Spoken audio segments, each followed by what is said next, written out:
Come be a part of Doc Holliday's Rock-Splitting Politics with your host, Dr. Ed Holliday. Hear the voices of liberty speaking all across America. Doc Holliday provides thought-provoking interviews and commentary about the issues and actions that are afflicting this country and what we need to do to get America back on track. Get fired up, get inspired, get on board with Doc Holliday's Rock-Splitting Politics right now. And here we go.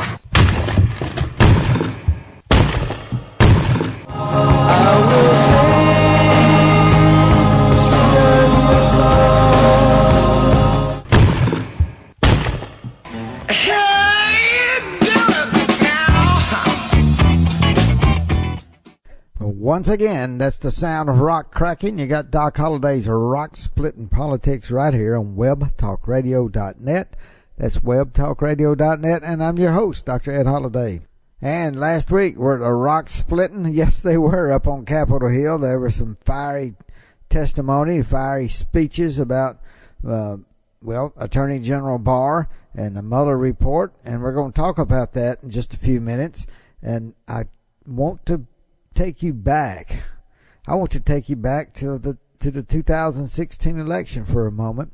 After Donald Trump won the election for President of the United States, there's a lot of people who felt so much because of the press reporting on these leaks that were pouring out of the Obama administration.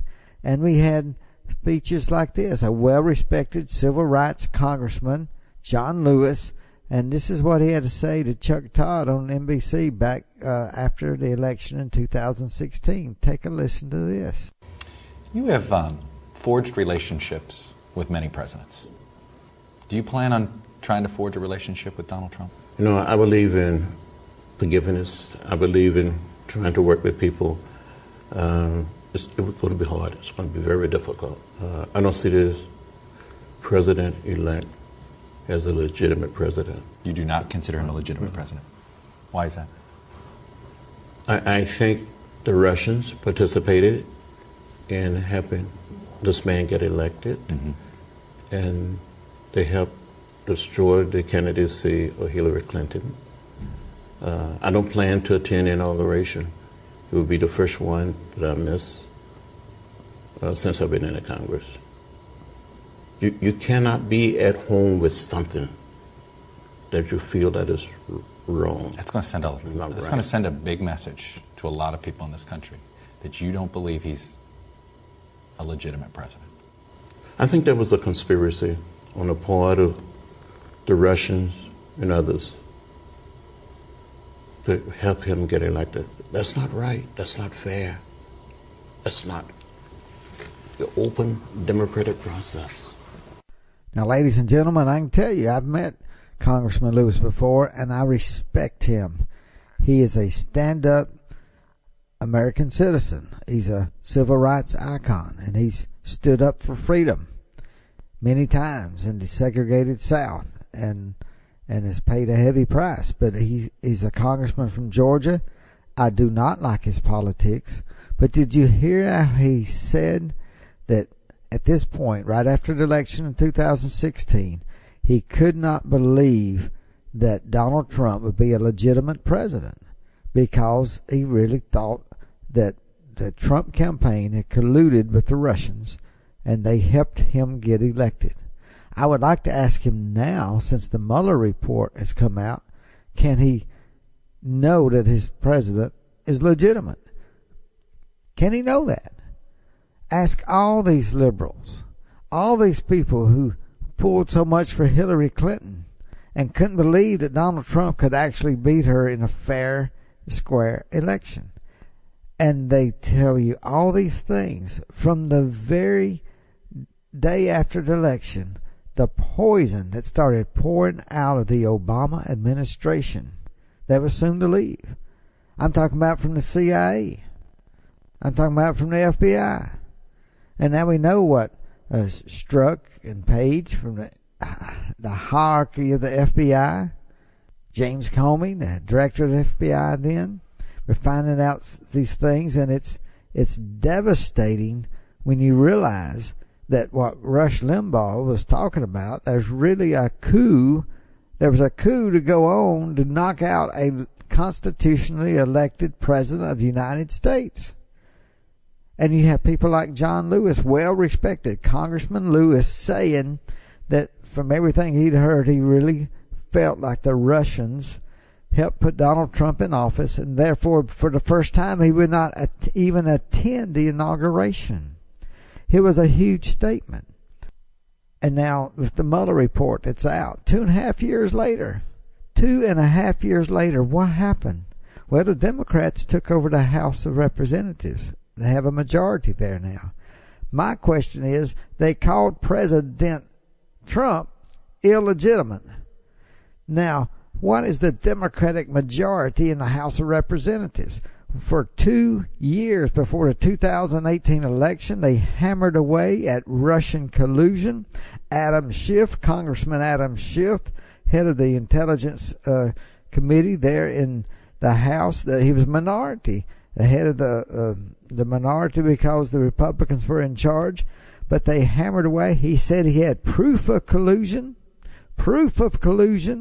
and they NBC, MSNBC, CBS, ABC, PBS, and CNN, the Trump, anti-Trump, the Trump hateful media, the mainstream media, what Trump had to start calling fake news, because he knew there was no collusion, and yet they put on anybody that would speak of collusion and the way Trump got elected, and they made it feel like it was real, that Trump had colluded and his campaign had colluded, and they went hammering that over and over, and therefore they hyped up the election of the midterm election of 2018, said if you know the way the president conducted his campaign with the Russians, he's illegitimate, and we got to get him back, and we got to impeach him, we got to throw him out of office. And now the tables are turned because it's the Democrats who've taken over the House who are illegitimate. By that, what I mean is, yes, their elections, they were elected freely.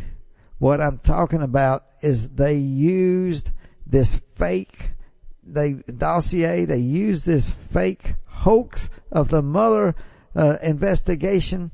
They did not want it to go quickly. They wanted it to last to after the election. And you have to wonder, why did Bob Mueller wait to after the election? We've talked about it before. Was it to get the Democrats in charge of the House so that they would impeach Donald Trump? Tell me, somebody please tell me why the Democratic majority in the House is legit. How can they be legit if the reason the most of them where they flipped over 40 seats from Republican to Democrat by hammering away on this collusion in the Mueller investigation, and now we find Mueller found no collusion, and this is how the Democrats got in charge of the House of Representatives. There should be a payday coming. The truth should be coming out. The mainstream media should start listening to what, I would say Senator Graham at the hearings just before they had Attorney General Barr last week in front of the Judiciary Committee of the Senate. This is what Senator Graham from South Carolina had to say, something about why did this whole Mueller report have to be? Why did it get started? So take a listen to what he said before the hearing started with Attorney General Barr. The other campaign was investigated not by Mr. Mueller, by people within the Department of Justice. The accusation against Secretary Clinton, was that she set a private server up somewhere in her house and classified information was on it to avoid the disclosure requirements and the transparency requirements required of being Secretary of State. So that was investigated. What do we know? We know that the person in charge of investigating hated Trump's guts.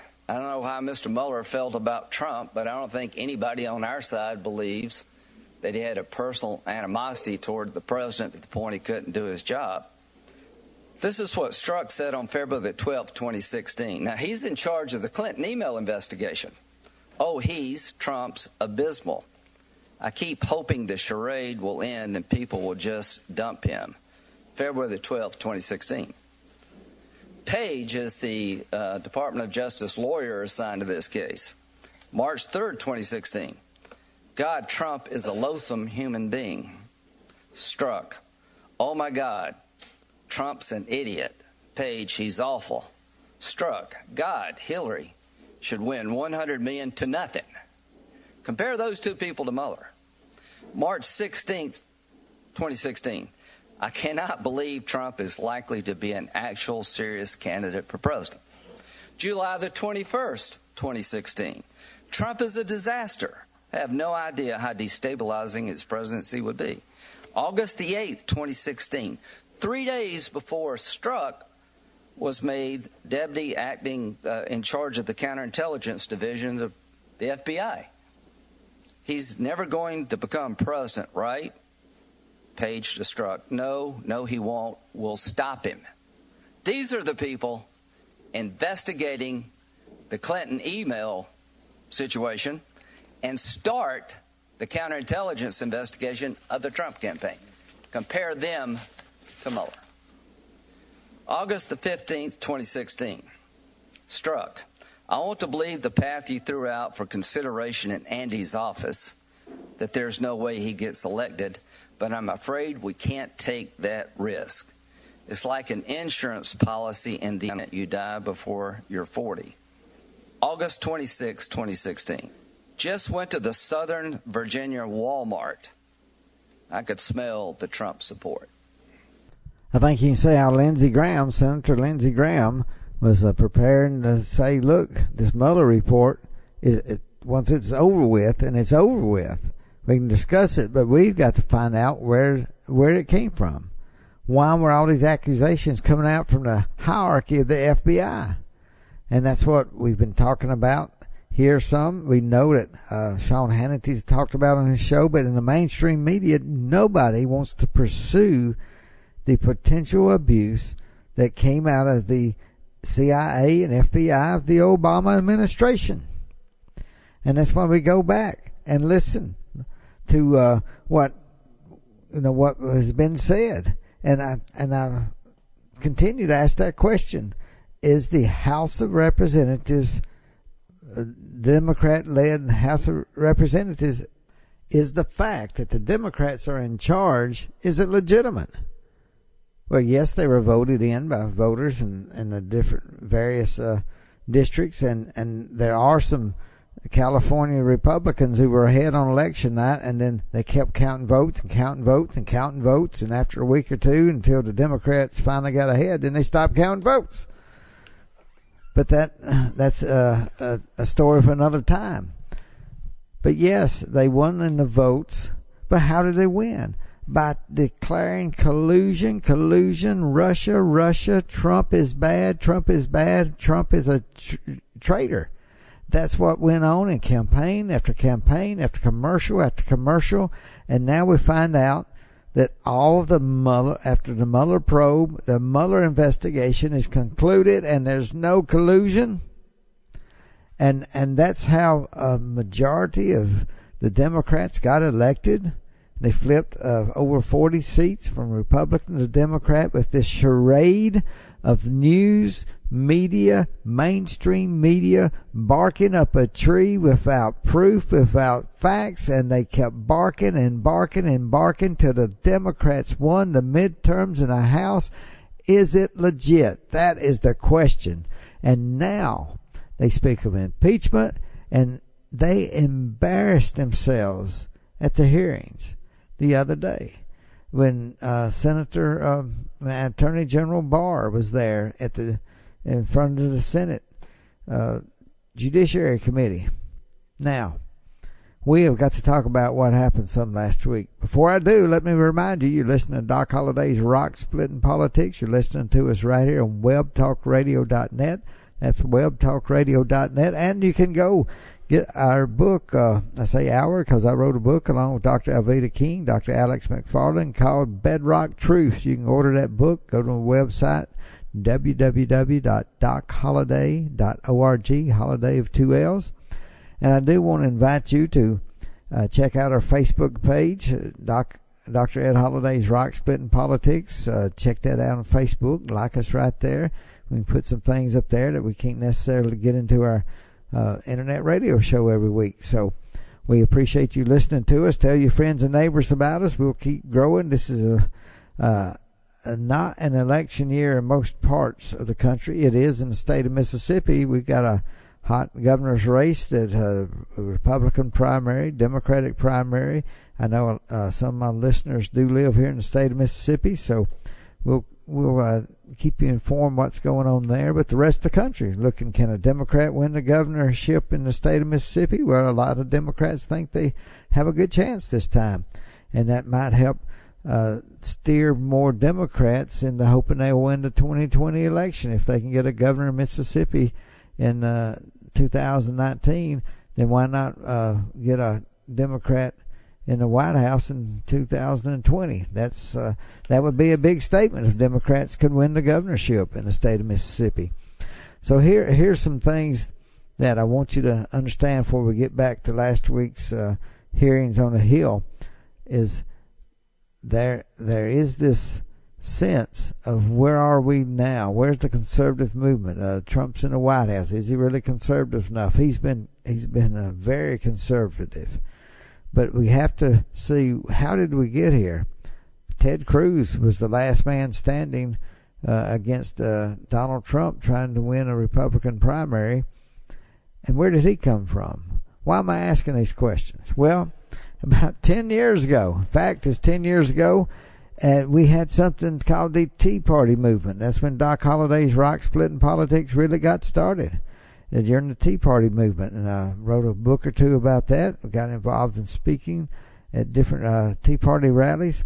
So what has that done? 10 years. Where's the Tea Party now? Is it still existing? Or what happened to Tea Partiers? Who's the leader of the Tea Party? Did the Tea Party ever have any one leader? Well, we're going to talk about that in next week's show.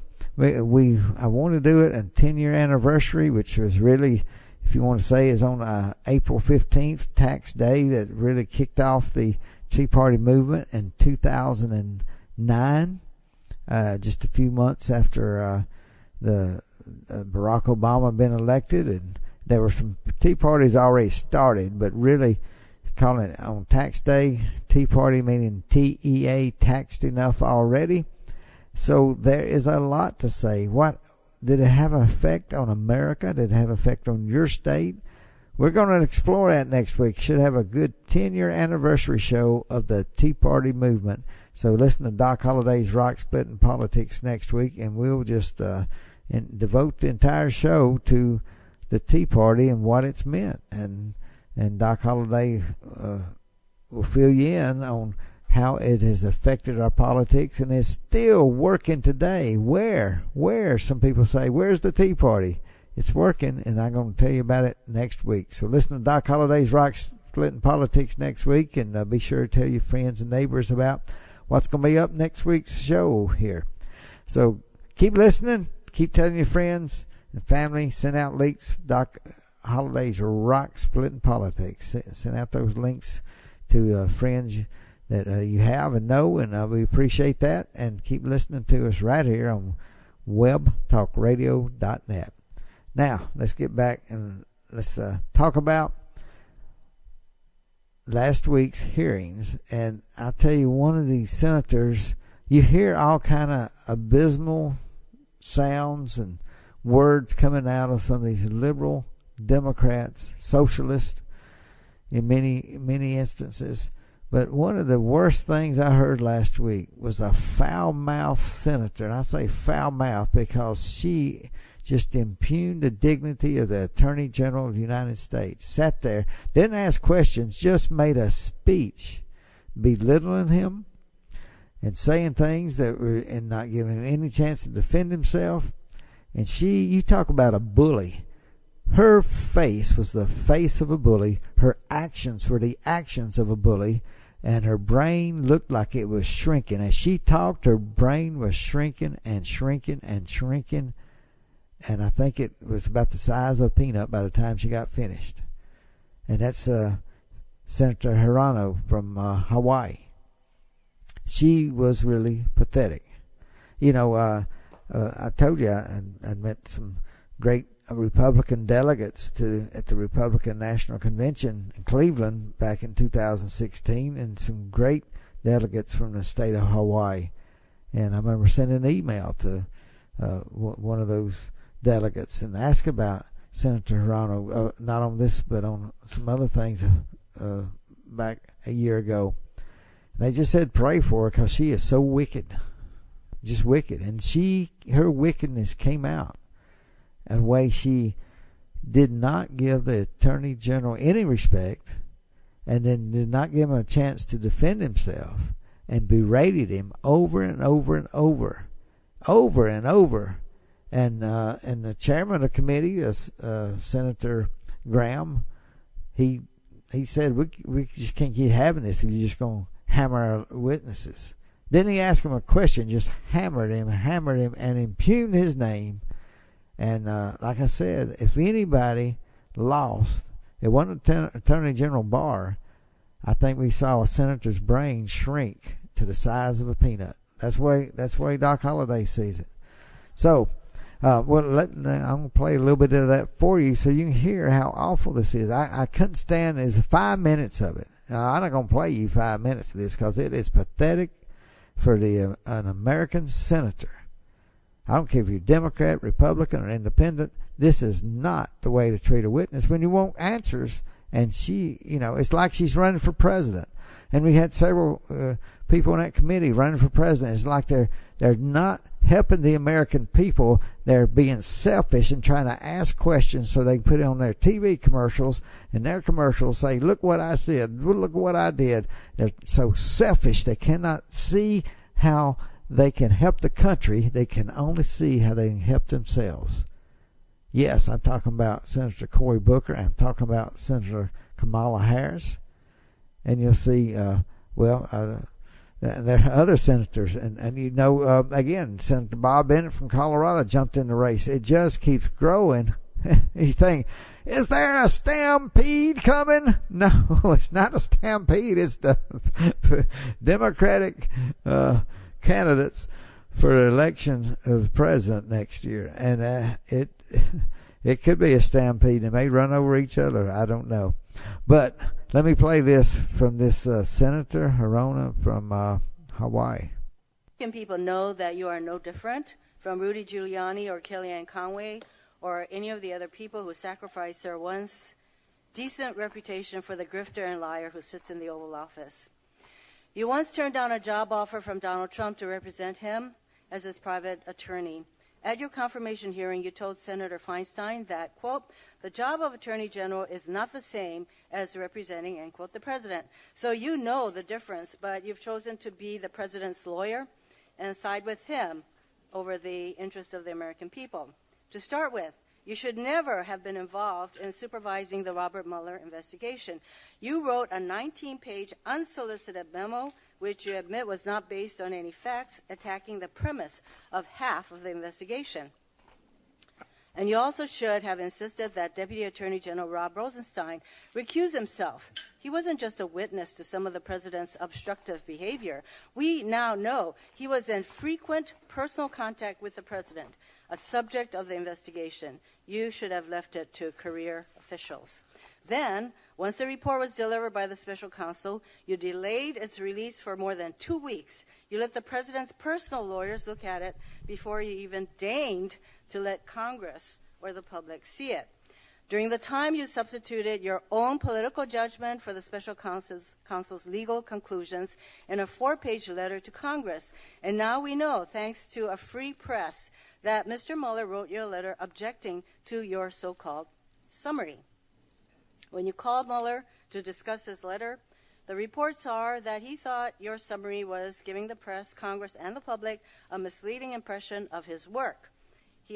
I'm cutting it right there. I cannot listen to that lady anymore. She's a senator of the United States. I love the state of Hawaii. They're great people, but please, all our listeners in Hawaii, please ask, can you not have a better person to represent you? Can you not find someone that can represent you better than this lady? That she, what I just couldn't. I listened to all her drivel. I listened to it. I watched Attorney General Barr there, and of course she didn't give him a chance to answer or defend anything. She just went on and on and on and on, and she made a speech. She's not even running for president. She's one of the few Democrats that's not. Oh, maybe she's getting ready to.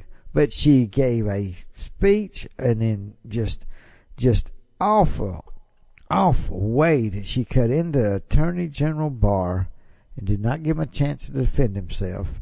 And that is something I hope the American people will listen to her and turn against the Democrats, because, like I said, you could just see her brain getting smaller and smaller. The hate syndrome.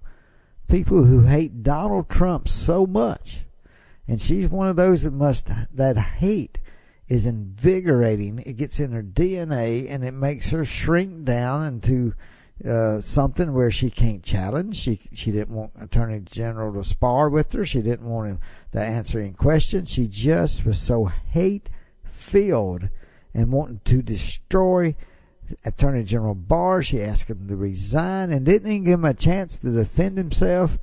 She is a pathetic senator. Please, the people of Hawaii, please find somebody else who can better represent the good people of Hawaii. She was a disgrace in the United States Senate today, or last week. Oh, please find someone who can represent you better, all my friends in Hawaii. Now, I have to say, and then the next day, Attorney General Barr was supposed to appear in the House Judiciary. He was ready to, but the Nadler, Congressman Nadler, the chairman of the committee, said no, that he was not going to just let congressmen ask questions, because obviously a Democratic congressman, he's just not, Congressman Nadler must not have much faith in his Democratic colleagues, because he didn't want them to ask questions. He wanted special lawyers on staff to ask the questions, and Attorney General Barr said no. You know, he's there to talk to the Congress. These are the elected people of the United States of America. The representatives are not the attorneys that work for the committee. The representatives of the people are the congressmen and congresswomen representing the people. They should ask the questions. They represent the people, and Attorney General Barr is correct in saying he's there to, he's going to come and answer the questions from the members of Congress, but not lawyers who are working for a committee. You know, I think he has that right, and we'll see what happens. But it was a good week last week, because the truth is starting to eke out. It's like they've tried to hide the light under a bushel, but the light is strong, the truth is strong, and we need the truth to win, and we need it out in the open. We need transparency. We need the president to release the documents, the FISA orders. We need somebody digging into what's going on. The mainstream media could make all kind of awards if they would dig into this story, and they are lame ducks. I say lame ducks like a politician, because who wants to listen to CNN drivel? Who wants to listen to a network who lied for 2.5 years, and now they don't know what to do, and the viewers are dropping them like a hot rock? I hope they continue to, because they need to be swept out, and a new team needs to come on who will represent truth and journalism, and not the hoax, and playing a hoax to the American people, and playing a fiddle and a tune and dancing to the tune of the Democratic Party hierarchy. They're just another arm of the Democratic Party right now. And that's the way Doc Holliday sees it. Next week, listen to us. We're going to have a 10-year anniversary of the Tea Party movement right here on Doc Holliday's Rock Splitting Politics. And don't forget, start asking that question. Are the Democrats who are in charge of the House of Representatives, did they get there legitimately?